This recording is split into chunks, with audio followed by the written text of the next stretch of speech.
cucunya sendiri kembali menyembah Allah SWT dan mendatangi para nabi dan rasul. Ada sebuah riwayat yang menceritakan tentang taubatnya keturunan iblis yang hidup sejak zaman Nabi Adam alaihissalam hingga Nabi Muhammad sallallahu alaihi wasallam. Dan dia juga kerap mencela cara dakwah para nabi terdahulu. Kisah ini berasal dari riwayat Abu Nuaim dan Al-Baihaqi dari Sayyidina Umar bin Khattab radhiyallahu anhu, sebagaimana dikutip dari buku Berbuat Dosa Tapi Masuk Surga karya Muhammad Akram. Sayyidina Umar bin Khattab radhiyallahu anhu mengatakan, ketika kami sedang duduk bersama Rasulullah sallallahu alaihi wasallam di suatu tempat di Gunung Tihamah, tiba-tiba muncul seorang lelaki tua sambil memegang tongkat. Dia kemudian mengucapkan salam kepada Rasulullah sallallahu alaihi wasallam. Kemudian Rasulullah sallallahu alaihi wasallam pun bertanya, "Siapakah engkau?" Dia menjawab, "Aku Hamah bin Hashim bin Lughais bin Iblis."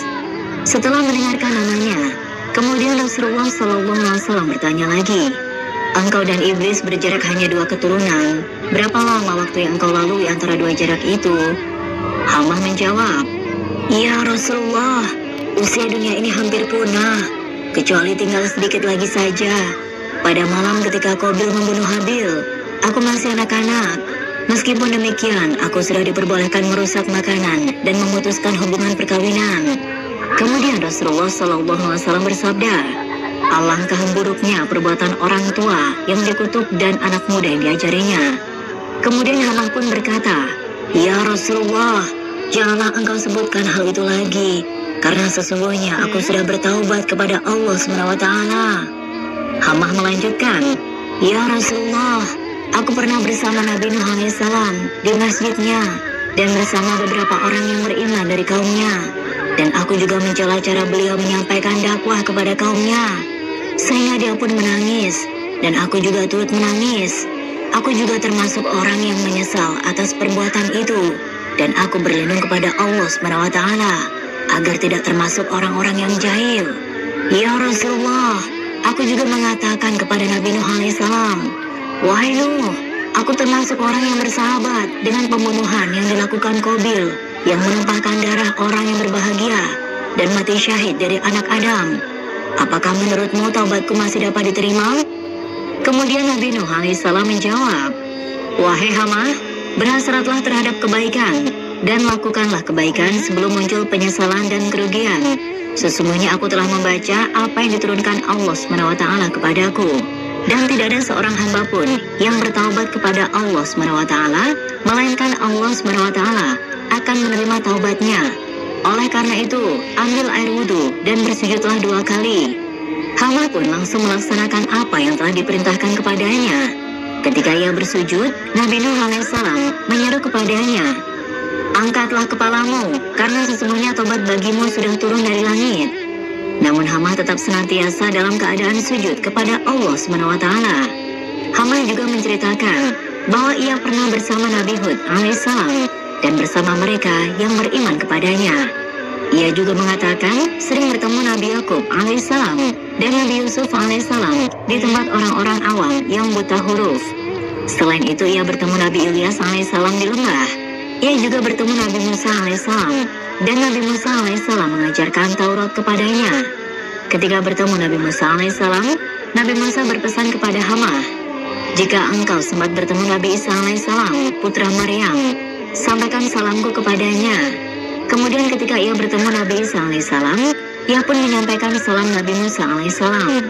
Kemudian Nabi Isa alaihissalam berpesan kepada Hamah, 'Jika engkau bertemu Nabi Muhammad SAW, sampaikanlah salamku kepadanya.' Setelah mendengar perkataan Hamah yang bertemu dengan para nabi terdahulu dan pesan ucapan salam dari Nabi Isa alaihissalam yang disampaikan Hamah, Rasulullah SAW kemudian memandang ke arah yang jauh. Kemudian Rasulullah SAW menangis dan berkata salam atas Nabi Isa alaihissalam, 'Selagi dunia masih ada, dan salam atasmu, wahai Hamah, di atas amanah yang telah engkau sampaikan kepadaku.' Kemudian Hamah pun mengatakan, 'Wahai Rasulullah, lakukanlah sebagaimana yang pernah dilakukan oleh Nabi Musa alaihissalam kepadaku, yakni beliau mengajarkan aku kitab Taurat.' Kemudian Rasulullah SAW pun membacakan kepadanya surah Al-Waqiah Al-Mursalat, An-Naba, At-Takwir, Al-Ikhlas, Al-Falaq, dan Surah An-Nas. Sayyidina Umar bin Khattab radhiyallahu anhu berkata bahwa ia tidak tahu apakah Hamah keturunan iblis yang bertobat itu masih hidup atau sudah meninggal dunia. Karena ketika ucapan terakhir dari Rasulullah SAW kepada Hamah adalah menanyakan apa yang ia butuhkan setelah itu. Rasulullah SAW tidak berbicara apa-apa lagi sampai mereka berpisah. Kisah ini menyampaikan kepada kita bahwa para nabi dan rasul sama, yaitu menyampaikan risalah dari Allah SWT dan mengajak umat manusia agar hanya menyembah Allah Subhanahu wa Ta'ala. Selain itu, kisah ini juga menyampaikan kepada kita bahwa para nabi dan rasul juga memiliki satu mukjizat yang sama, yaitu mereka mengetahui siapa yang akan menjadi nabi setelah masa kenabian mereka, yakni ketika Nabi Musa alaihissalam menyampaikan salam kepada Nabi Isa alaihissalam, dan Nabi Isa alaihissalam menyampaikan salam kepada Rasulullah SAW melalui Hamah, keturunan iblis yang telah bertaubat. Manusia merupakan makhluk ciptaan Allah SWT yang beranak pinak. Namun makhluk ciptaan Allah SWT lainnya, yakni iblis, ternyata juga beranak pinak. Allah SWT telah menggambarkan iblis memiliki keturunan seperti halnya manusia. Allah SWT berfirman, "Dan ingatlah ketika kami berfirman kepada para malaikat, sujudlah kamu kepada Adam. Maka mereka pun sujud kecuali iblis. Dia adalah dari golongan jin, maka dia mendurhakai perintah Tuhannya.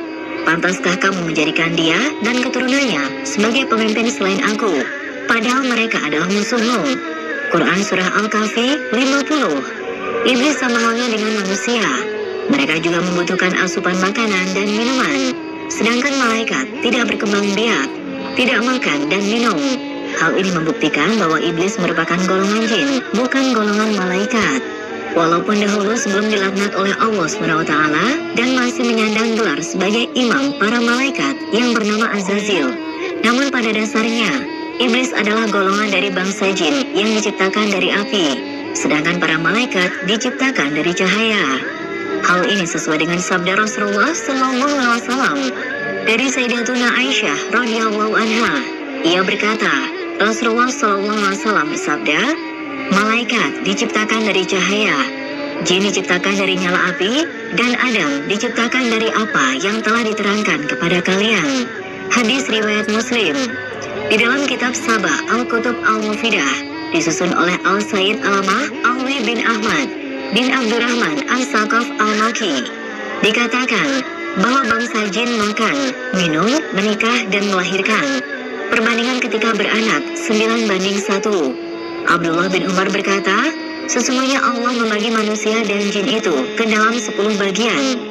9 bagian adalah jin dan 1 bagian adalah manusia. Tidak seorang pun manusia yang melahirkan seorang anak, kecuali jin melahirkan 9 anak.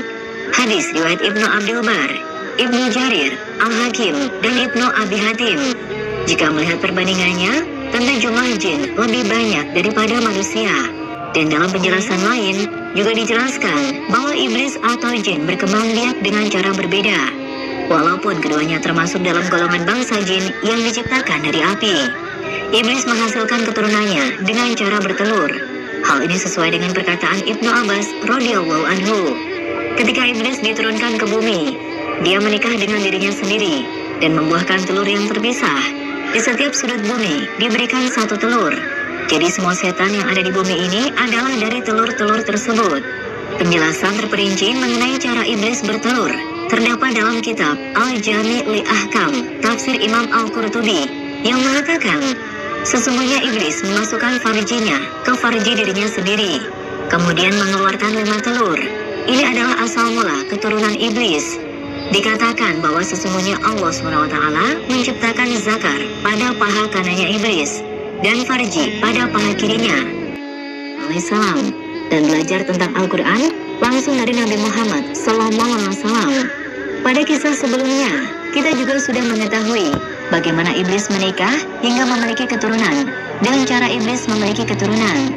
Namun yang perlu untuk kita ketahui selanjutnya adalah bahwa anak cucu keturunan iblis bukanlah hanya Hamah saja, Namun ada beberapa lagi anak cucu keturunan iblis yang masih tetap setia untuk membantu kakek mereka, yakni iblis laknatullah, untuk melancarkan aksinya menyesatkan umat manusia.